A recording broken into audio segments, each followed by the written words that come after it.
at Hello construction guys, site. hello, namaste, namaste. यो के भन्छ नेपालतिर मलाई त्यति नाम आएन। सपोज अहिले फर्म भनौँ, यहाँ चाहिँ फेब्रिकन के लेखेको छ यसको उसमा प्याकिङमा चाहिँ। मैले यहाँको कामदारले सोधेको अलि थाहा छैन भन्छन्, नामै थाहा भएन क्या उनीहरूलाई। हुन त ल्याङ्ग्वेज प्रब्लम भएर होला। यो चाहिँ यसमा वालमा टाँसिन रहेछ अनि बाहिरबाट सिमेन्टले प्लास्टर गर्नु छ। एकदमै easy with net, chicken mess net के भन्छ नेपालतिर हैन। यो ब्रिक हो अहिले, ब्रिक सानो साइजको। यो सिमेन्ट, यहाँको सिमेन्ट चाहिँ सानो प्याक हुँदो रहेछ। सिमेन्टो लेखेको रहेछ यहाँको सिमेन्ट भयो अहिले यो। अनि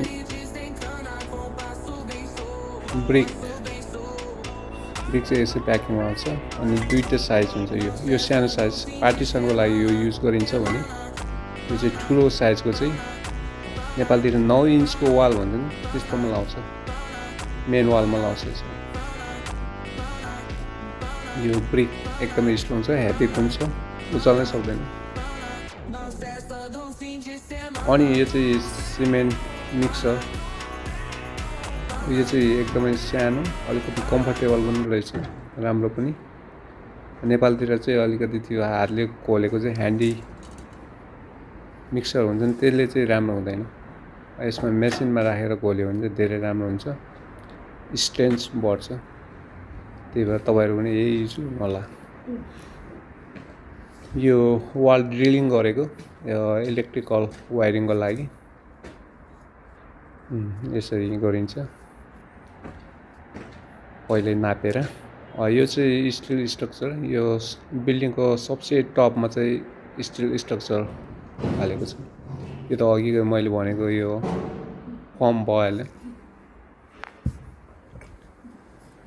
अनि यो फर्म चाहिँ कहाँ युज गरिन्छ भने म तपाईँहरूलाई देखाउन गइरहेको छु।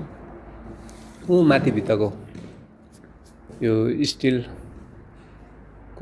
ऊ छ फ्रेम, यसलाई चाहिँ फ्रेमभित्र राखेर पार्टिसन गरिन्छ। यसको बाहिरी पार्टी चाहिँ राखिन्छ, के भन्छ, सिमेन्ट बोर्डले टाँसेर यसरी यो चाहिँ फर्म चाहिँ भित्र राखिन्छ, जसले गर्दा चाहिँ थर्मल के भन्छ यसलाई, हिटिङ र कुलिङको सबै यो काम गर्छ भन्छ। अनि साउन्ड प्रुफ पनि यसले काम गर्छ।